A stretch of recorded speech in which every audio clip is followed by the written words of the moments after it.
Okay. Tanong ko lang, no? Kasi puro mga Chinese yung kapartner mo dyan sa real estate na negosyong yan. Tama? Oo. Sa tingin mo, saan galing yung pera nila? Mr. Chair, lahat ng pera po namin is galing po sa hard-earned money po namin. Saan? Sa Pilipinas din po. Mahiwaga yung ano eh. Saan galing yung pera? Pinagpatayo ng building. Sabi mo, sa'yo, sa side ng mother mo. Yung mga kasama mo. Saan kaya galing yung kanilang perang ininvest dyan? Basta, ang alam ko po, ang may-ari ng Lucky South, si Mr. Cheng. I'm gonna give you his full details once na ma-call ko po yung mga tao ko. Hindi kaya, ito tanong na diretso, hindi kaya galing sa drugs ang negosyo ng mga partner mo, yung mga kasosyo mo? Sabi mo, ang business nyo ay hindi pogo, tama? Yes po. At real estate, tama? Yes po. At kayo ang gumawa ng mga buildings, tama? Yes po. Magkano ang cost ng building na ginawa nyo? Pwede ko i-double check po? Sige, do you have your data there now with you? No, kasi yung phone ko... Sige. So, pero kayo Sorry. nagpagawa. Opo. So, yung pinagawa nyo yun, sinong kasosyo mo dyan? Lahat ng name po sa corporation except kay Xiang Tan. Okay, kasi dun sa incorporator ng Lucky South 99, kasama dito si Mr. Silang tatlo, tatlo sila. Yan, si Mr. Chua, si Mr. I can't see your name. Yeah, Mr. Linsangan, kasama ba sila sa investor?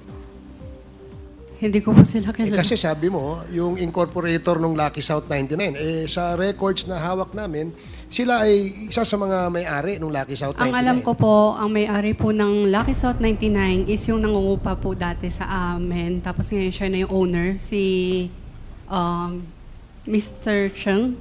Chinese. Yes. Chinese. Gonna update you po sa pangalan. Okay. Hingiin ko lang po. So, Alamin ko lang. sige. So, yun kayo ang nagpatayo. Kasama ka kasi may investment ka kamo doon, di ba? Opo. So, kasama ka doon sa nagpatayo ng mga building. At Opo. sa ngayon, hindi mo kayang masabi sa amin kung magkano yung cost ng mga building na yon. Pero I'm sure malaki yon kasi ang daming building di ba? Ilan total number of buildings doon sa area? 40 plus? 40 plus buildings. Opo. At hindi pa kasama yung mga mansions. Kasama na po siya sa... Kasama siya doon sa 40 plus buildings? Opo, iba po yung sinasabi ni Mr. Chair na mansion na sa Porac and iba po yung sa office po. Okay. Tanong ko lang, no? Kasi puro mga Chinese yung kapartner mo dyan sa real estate na negosyong yan. Tama? Oo. Sa tingin mo, saan galing yung pera nila? Mr. Chair, lahat ng pera po namin is galing po sa hard-earned money po namin. Saan? Sa Pilipinas din po. Sa Pilipinas? Again, yung lupa po namin is installment po. Hindi po namin fully paid ang lupa. Yung perang ginamit nyo pagpatayo ng mga building, saan galing yung pera na yun? Yung part ko is tawag dito sa mom ko. Mami mo. Yung part ko po. So, Yes. ang mami mo ay may business. Ano lang po, wholesale. Wholesale. Opo, Ng Chinese po kami. Wholesale ng Ng mga iba-ibang product. parang goods coming from China, ganon. Yes kasama. po. So, ibig sabihin, dahil dun sa negosyo ng mother mo, nag-invest ang mother mo tsaka ikaw. No po, wala na po nung time na yun, wala na po yung mother ko. Pero yung pera ng mother mo, na kanino? Nasa akin po. Ilang kayo magkapatid? Dalawa po. Dalawa. So, yung mas matanda ka. Opo. Okay. Kasi, mahiwaga yung saan galing yung pera, pinagpatayo ng building, sabi mo, sa'yo, sa side ng mother mo. Yung mga kasama mo, saan kaya galing yung kanilang perang ininvest dyan? Ang alam ko po, pwede ko i-double check. Hindi ko po talaga sigurado eh. Ano yung pakiulit? Pwede ko po i-double check. Hindi ko po sigurado. Sige, Kasi po, Mr. Chair, hindi ko naman po talaga alam kung paano po. If you're gonna ask me po right now, hindi ko po Yung bang- ma-explain sa inyo. Yung bang pera nila galing sa abroad? Hindi ko po alam. Yung bang pera nila ay galing sa negosyo nila rito? Hindi ko po talaga alam. Hindi ko po masagot kasi hindi ko po talaga alam eh. Hindi. Sige.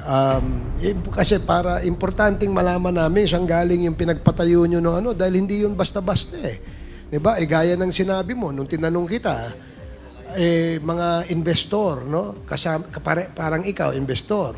Kaya tinasabi mo yung mga incorporators ng Lucky South. Sila, incorporator sila ng Lucky South eh.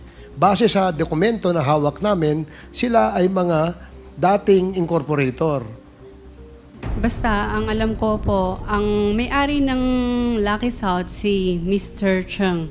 I'm gonna give you his full details once na makall ko po yung mga tao. Hindi kaya, ito tanong na diretso, hindi kaya galing sa drugs ang negosyo ng mga partner mo, yung mga kasosyo mo? Sigurado po ako, hindi po. So, hindi. So, hindi kaya ito ay nilolonder lang, money laundering dito sa Pilipinas, yung perang galing sa mga illegal na source? If you're gonna ask me po, hindi po. Gano'n For mo me. kakilala yung Mr. Wu?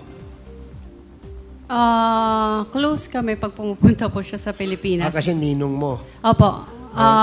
Except nung bata ako, nung nasa China po ako, Oo. nagbe-vacation lang po. Nakikita ko po. So, ito bang si Mr. Wu, ilang taon? Mga ilang taon ito? siya.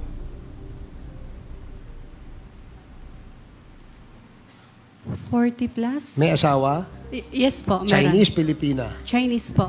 Nandito sa Pilipinas o wala? Wala po. Sa China? ang Nasa asawa Singapore po. niya. Anong negosyo niya sa China? Alam mo? Sino po? Si Mr. Wu. Wala. So, hindi mo siya ganun kakilala to know. Ang alam ko lang po is nagtatrabaho siya sa government agency noon. Tapos nag-resign na po after. Tapos nagnegosyo siya. Opo. So dati siyang empleyado ng China government. Tama? Simpleng pulis lang po siya. Yon. So, Pero actually, again, nag-resign na rin po siya. oo, tama ka. Kasi yun din ang aming information, no? Dati siyang pulis. In fact, marami siyang record. Alam mo ba na may mga record siya sa pagiging pulis? Record na.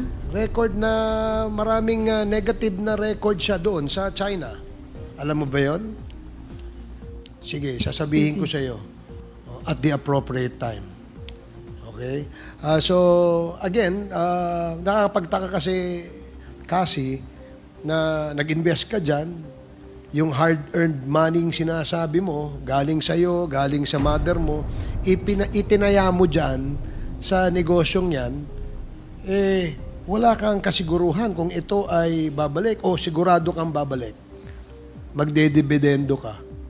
Mr. Chair, wala pong kasiguraduhan sa negosyo. Okay, tama yan. No? Kasi yun din ang aking pananaw. No? Dahil pagka nag-invest ka, lalo na kung malaki ang investment mo, no, para ka nagsusugal. Di ba? Mababawi mo lang siguro yon kung siswertehin ka sa sugal. Tama ba ako? Opo. Okay, sige.